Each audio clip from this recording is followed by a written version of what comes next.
Hola, bienvenido a Peace of Mind, alcanza la libertad empresarial.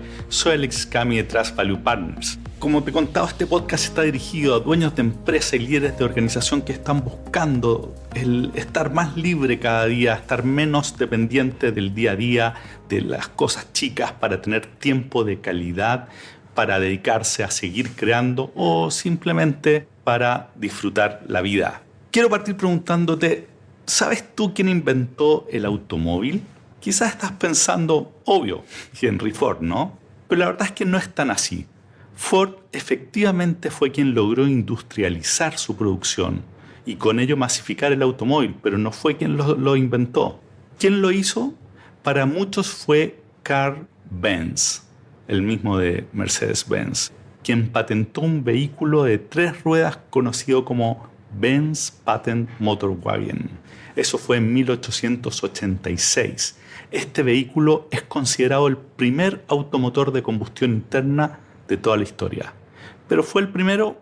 El que lo materializó pareciera que sí, definitivamente, pero no necesariamente el que lo ideó. Hay varios antes, como por ejemplo Leonardo da Vinci, que hizo diseños de un vehículo sin caballos a principios del siglo XVI. La réplica la puedes ver en su museo en Francia. O Nicolas Joseph Cugnot, que construyó un vehículo autopropulsado con un motor de vapor ya en 1769.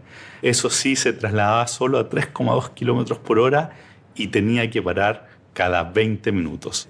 ¿Por qué te estoy contando todo esto? Te voy a explicar luego, pero antes quiero retomar la conversación de nuestro episodio número 24. En este episodio hablamos sobre las implicancias de que tu empresa fuera para ti un vehículo o un instrumento. Si no escuchaste ese capítulo, ideal que lo hagas, pero si no, déjame darte un poquito de contexto. Decíamos ahí que la empresa es un vehículo para ti si es que la misión de la misma está directamente ligada a tu propósito personal. Y poníamos como ejemplo lo que parecía ser Apple para Jobs. Y como es probable que si él aún estuviera vivo, lo más seguro es que seguiría liderándola.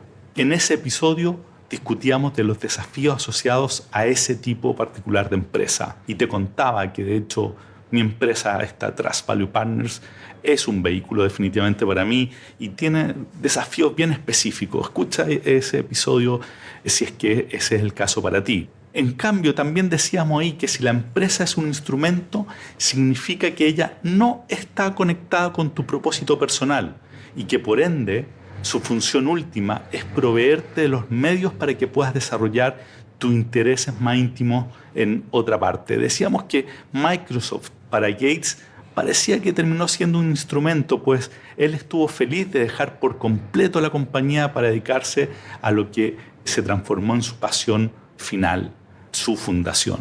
También te decía que la mayoría de los empresarios que al menos yo conozco caen en esta categoría. Tienen empresas que son instrumentos. Y de hecho una forma de confirmarlo es preguntando si es que vendería la empresa si apareciera una oferta razonable. ¿Qué es razonable? Otra discusión, pero muestra una voluntad para desprenderse del activo que no es tan fácil para aquellos que su empresa es más bien un vehículo. Bueno, entonces en el episodio de hoy quiero comentarte los principales desafíos que veo en este tipo de empresas, en las empresas tipo instrumento. Y lo primero que hay que considerar es que muchas de estas empresas parten de una oportunidad específica que ve en el mercado el empresario. Ve, por ejemplo, que no hay determinado producto o que un determinado segmento no está siendo bien atendido y de ahí nace la empresa. Y parte, como diría Simon Sinek, de un qué hace. Y eso puede ser muy bueno en términos económicos mientras no cambie las condiciones de mercado. Y ese es el problema. Hoy, con los mercados cada vez más vertiginosos, descansar en una oportunidad específica puede ser sumamente peligroso. De ahí que para este tipo de empresas es vital construirle una visión de empresa. Esto es una visión que, de nuevo, como dice Sinek, responda el por qué o para qué existe la empresa. Y esa visión tiene que ser suficientemente amplia e inspiradora para que la organización esté buscando nuevas oportunidades más allá de lo que está haciendo hoy. Y bueno, por eso que te estaba hablando del automóvil, porque un ejemplo clásico y es lo que debió haber pasado cuando irrumpió el Ford T en el mercado en 1908.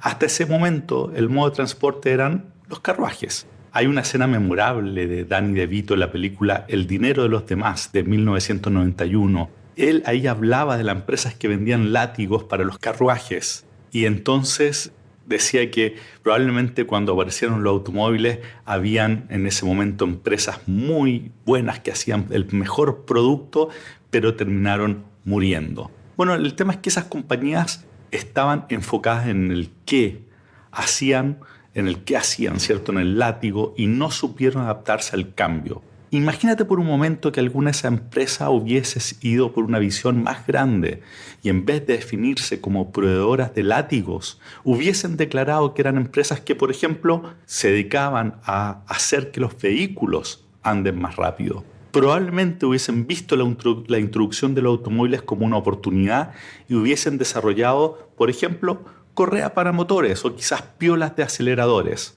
En fin, este es el principal desafío de este tipo de empresas. Con las empresas tipo instrumento, al no nutrirse del propósito del dueño, es imperativo que se le cree una visión y tiene que ser una suficientemente amplia e inspiradora para atraer el talento necesario y crecer más allá de los cambios que hay en el mercado. Así que ese es un primer punto muy relevante. El segundo tiene que ver con que en este tipo de empresa hay un riesgo importante en la motivación del dueño si es que solo ve la empresa como un instrumento. Al final del día la plata solo moviliza hasta un cierto punto.